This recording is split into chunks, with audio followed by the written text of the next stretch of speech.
E quanto à tipificação do discurso, acabamos de falar, não foi isso? Vamos continuar. Note que na construção dos textos ele fala o resultado é isso, a profissão é aquilo. Existem duas coisas, duas formas de prioridade, coloca aí o volume de informações e tal, o que é finito, o que é infinito, o texto discute isso. Em seguida ele começa a entrar, você viu aí no terceiro parágrafo, na linha 22, com as recomendações, não foi isso? Ele usa as recomendações aí, ele fala, fixe prioridade, faça isso. Enfim, é evidente que a lista pode continuar, o compromisso, o delegado, você e seus desafios, transforme seus desafios em oportunidades. A tipificação aí, a construção de frases adota um discurso persuasivo. A construção frasal, quando ele diz, as construções frasais, as construções das frases obedecem a uma tipificação específica. Mas como assim? Ele construiu frases relativamente curtas, ele construiu frases em alguns momentos topicalizadas, faça isso, faça aquilo, naquelas setinhas que você já viu, com o objetivo de influenciar, persuadir, convencer, mostrar a você, estimulá-lo a tomar determinados procedimentos, atitudes, para que você vá em frente, siga sua carreira profissional, melhore seu desempenho, sua performance como executivo, como profissional. Então, note que o discurso está tipicamente caracterizado assim. Aí olha o que ele diz, vamos voltar para a alternativa aí, veja aí. Aí olha só.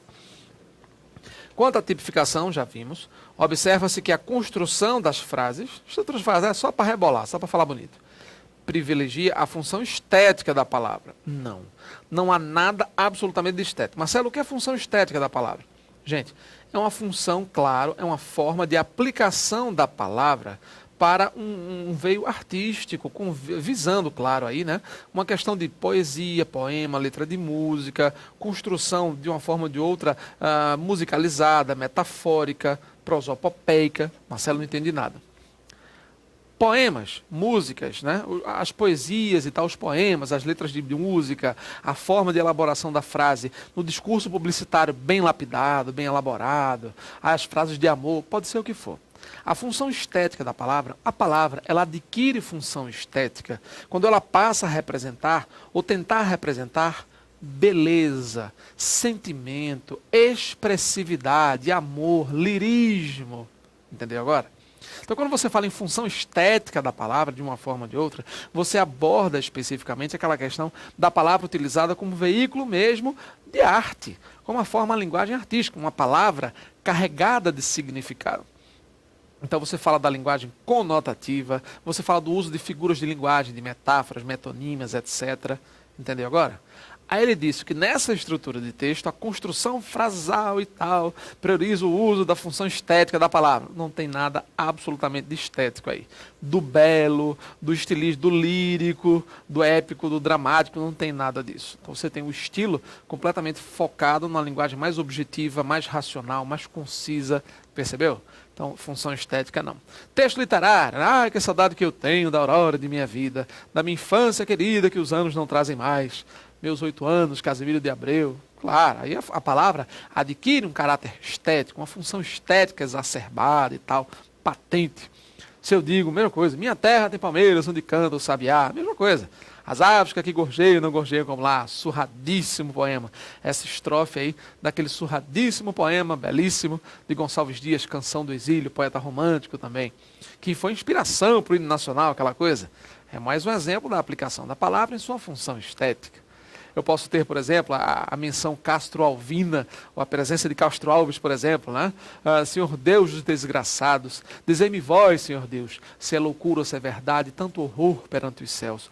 Ó mar, por que não apagas com a esponja de tuas vagas do teu manto este borrão? Astros, noites, tempestades, rolai as imensidades, varrei os mares, tufão. Entendeu? Eu estou inspirado hoje, professor. Não, é assim mesmo. Daí quando a gente fala de estética, de poesia, a gente solta a buraqueira aí, o negócio vai soltando. Mas é isso, entendeu? Então quando a gente fala vida louca, vida breve, Cazuza, Lobão, não importa. É a palavra utilizada com função estética, com função artística, de expressar sentimentos, emoções, mas também de expressar análise crítica, sentimento crítico. É a palavra domando a forma de sentimento, tomando isso e ganhando, aí, graçando de forma avassaladora, extremamente assim, significativa na humanidade, em todas as relações humanas. Certo? Está esclarecido, né? Espero que sim. Vamos avançar, seguindo aí, acompanhe. Bom, então a tipificação do discurso já sabe, ele é tipicamente um discurso do discurso empresarial, vamos dizer assim, motivacional, né? Da visão da gestão de negócios, você vê aí a própria referência aí. Então é falso, item 3, claro, resposta certa, letra D de dado. Ok, gente? Beleza? Vamos lá, avançando aí. Questão 7, olha só. Na questão de número 7, ele diz, o caráter dialógico, muito legal, hein? Estou gostando dessa FGV. Pensa que eu estou gostando dessa banca? Estou gostando muito.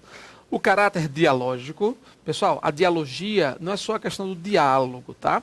Ele diz, o caráter dialógico instaurado no texto 1 é alcançado pelo uso dos seguintes recursos linguísticos. O caráter dialógico do texto. Olha só, primeira coisa, vamos entender que história é esse caráter dialógico? Existe um teórico, um filósofo russo e tal, o pessoal estuda muito também nas academias, nos cursos de letras, aquela coisa toda, chamado Mikhail Mikhailovich Bakhtin. Bakhtin para os íntimos. Parece bactéria, Bactin, Bactrim, parece até aquele remédio, né? Fazendo propaganda aqui não, não sei nem se existe mais. O nome do cara é Bakhtin. Então há muitos teóricos aí, professores acadêmicos que estudam a visão bakhtiniana, hoje em dia já um pouco aí mais para trás e tal, mas ele é um cara que marcou época aí, no âmbito e no contexto dos estudos da linguagem. Sobretudo também da função estética, que a gente acabou de falar, a função estética da palavra, da linguagem, do discurso no romance, uma série de coisas aí, né, problemas da poética de Dostoiévski, ele é um cara que escrevia sobre muita coisa, um cara muito bom. Mas entenda o seguinte, quando a gente fala em caráter dialógico, o aspecto da dialogia ou do dialogismo, não significa dizer necessariamente de diálogo. Opa, e aí, tudo bom? Beleza? Você está bem? Eu estou ótimo. Não é só isso. Não é essa questão do diálogo, do bate-papo propriamente dito. Mas o caráter dialógico, muitas vezes, ele é multidirecional.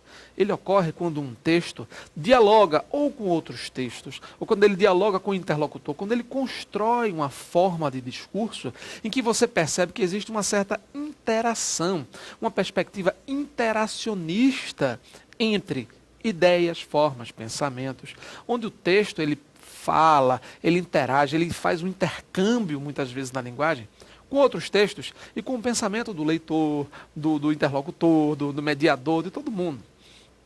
O dialogismo, ele pressupõe aí um texto que fala com outros textos, ou um texto que, de uma forma ou de outra, está interligado nas suas ideias, nas suas estruturas, nos seus pensamentos, ao próprio leitor.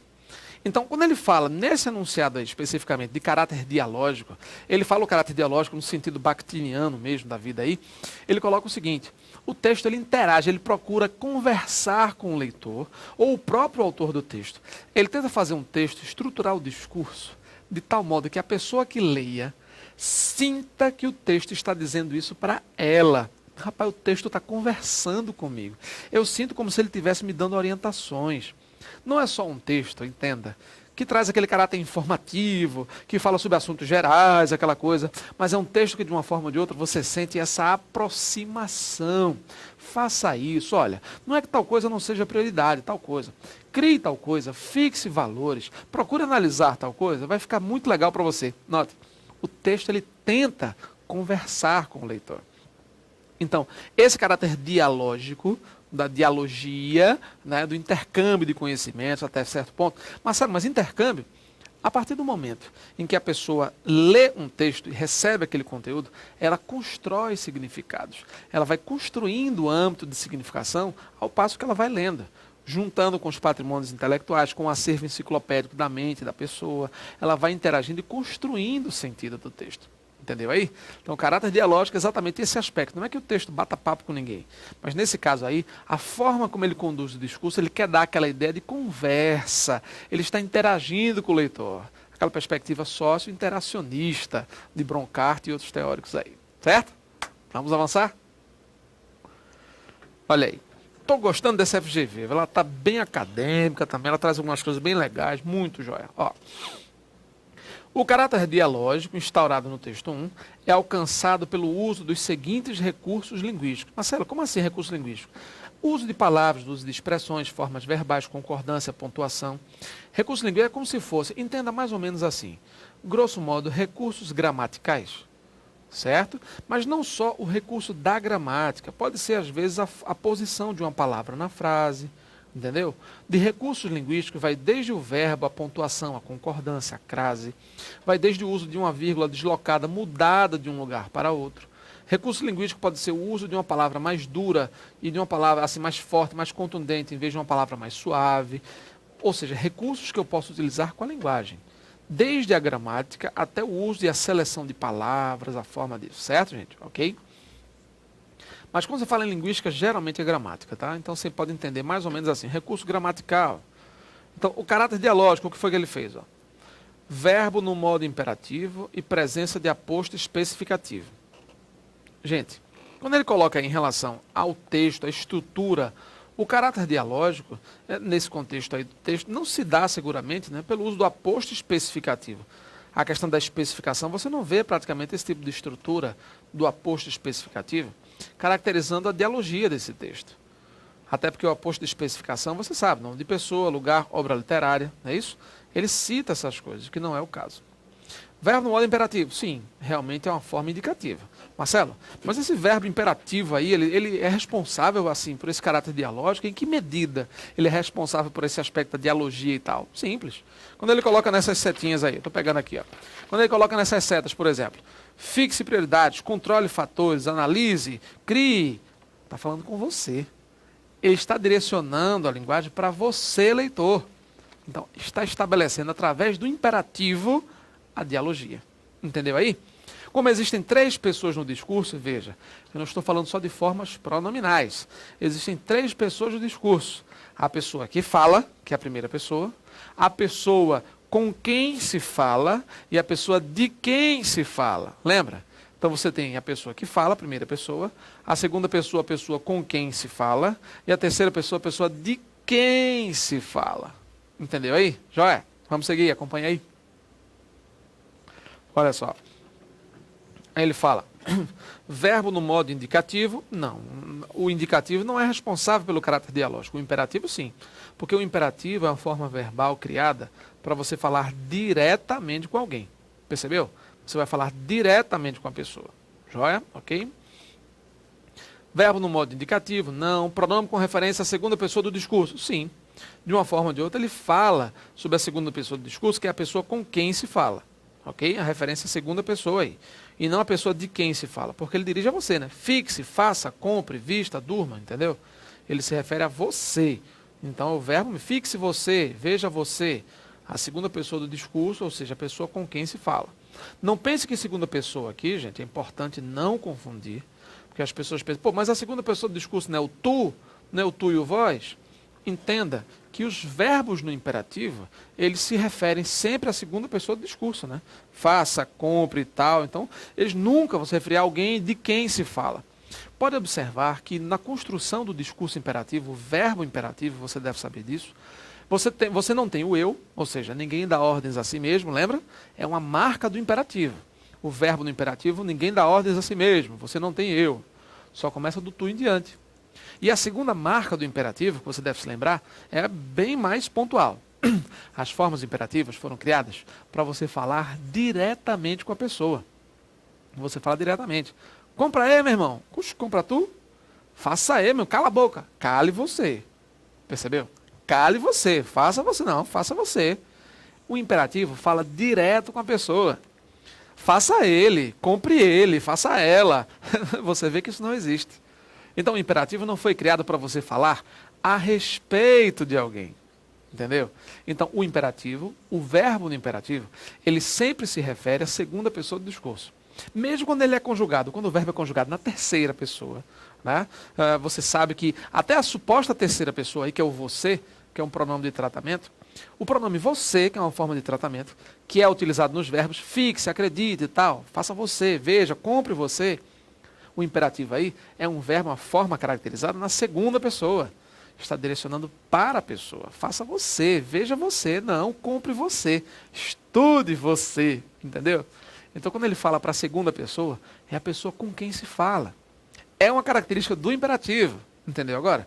Então, muito cuidado. Ele não está falando de verbo na primeira pessoa do singular, primeira do plural, segunda do plural. Estamos falando não de um verbo comum, gente. Estamos falando de um verbo no imperativo, é um caso completamente à parte. O modo imperativo é um caso excepcional, é um caso em separado. Porque no imperativo você começa a perceber que o verbo vai direcionar para o próprio interlocutor.